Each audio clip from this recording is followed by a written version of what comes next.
Cristian, por favor. Eu queria aproveitar a deixa da discussão sobre Santos para ampliar um pouco a discussão sobre o protagonismo do estado de São Paulo. Porque, historicamente, São Paulo, a gente chama São Paulo de locomotiva do Brasil, etc., mas São Paulo foi perdendo um pouco, foi cedendo, vamos dizer assim, sua condição de estado líder, de estado locomotiva, de estado...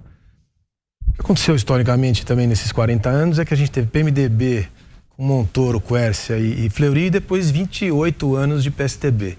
O bom foi que o PT não conseguiu tomar São Paulo, mas o ruim Cristiano, é que esses 28 anos... o braço, isso, para ter o seu áudio melhor, por favor, obrigado. Esses 28 anos, eles deixaram alguns vícios, provavelmente. Por melhor que tenha sido a performance do PSDB, e não foi tão ruim assim, a sua chegada como outsider, no bom sentido da palavra, permite que se possa entrar nesses vícios, nesses erros, nesse aspecto mais inercial do PSDB, e você possa mexer nisso.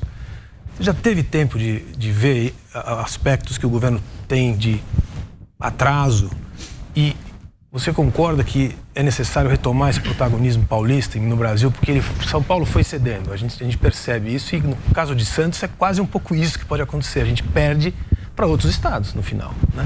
Concordo, é uma coisa interessante. Observe que São Paulo é 1/3 do PIB brasileiro, né?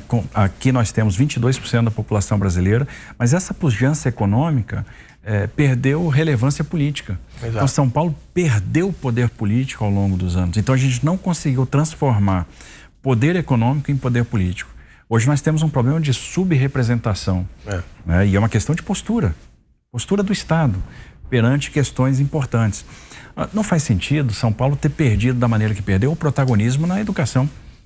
A gente veio perdendo posições no IDEB, então sim, é algo que a gente precisa recuperar. São Paulo tem que ter educação de qualidade.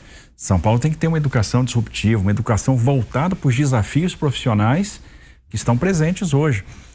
Então, o foco da nossa educação tem que ser, por exemplo, a construção de ferramentas para os jovens acessar o mercado de trabalho. O que o mercado de trabalho está exigindo? Habilidade de comunicação, habilidade de matemática, habilidade de programação. Opa, então eu tenho que trazer isso de volta. São Paulo não pode perder o protagonismo político em discussões como, por exemplo, a reforma tributária. E interessante, São Paulo vai apoiar a reforma tributária. E essa é uma diferença até de outros governos que me antecederam.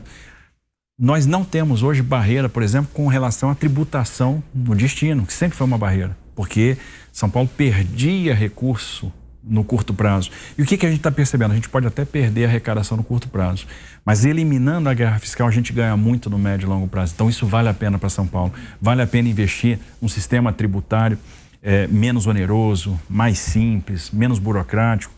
São Paulo perdeu espaço na questão da digitalização. A gente está lá atrás. E obviamente se você não tem digitalização, você não tem transparência, porque digitalização e transparência andam umbilicalmente colados.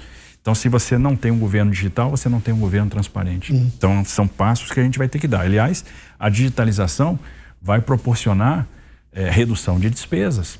A gente começa a eliminar ineficiências. Você pega que é um estado que tem mais de 100 carreiras diferentes, né?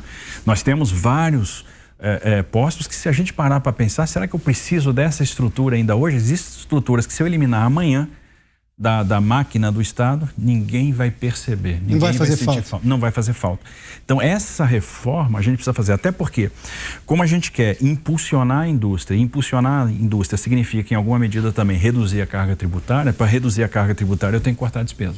Senão, eu não consigo fazer esse movimento. Mas só acho que essa perda de relevância que o Cristian fez menção, que o senhor concorda em boa parte, foi por causa dessa polarização PT a PSDB aqui, que hoje tem do país, não exatamente como o PSDB, mas isso atrapalhou, digamos, uma proeminência maior no governo federal, porque os governos sempre foram do PSDB aqui, quando o PT esteve no poder? Talvez em alguma medida, mas eu entendo que não é só isso, né? Eu entendo que faltou, por exemplo, a aglutinação da bancada de São Paulo nos interesses importantes para o Estado. Porque observe, o Estado de São Paulo tem a maior bancada de deputados federais, 70 deputados federais. No entanto, você tem um nível de desagregação, de desarticulação que é impressionante. Mas é política essa desagregação? É política. É política. Ideológica. Como é que se junta o PT junto com os deputados que são da outra corrente? Aí é questão existem questões que são maiores, que são as questões que afetam diretamente o Estado de São Paulo, o emprego do Estado de São Paulo, o protagonismo do Estado de São Paulo.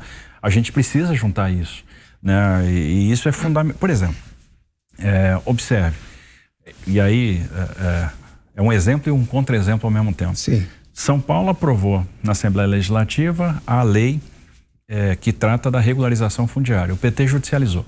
Sim.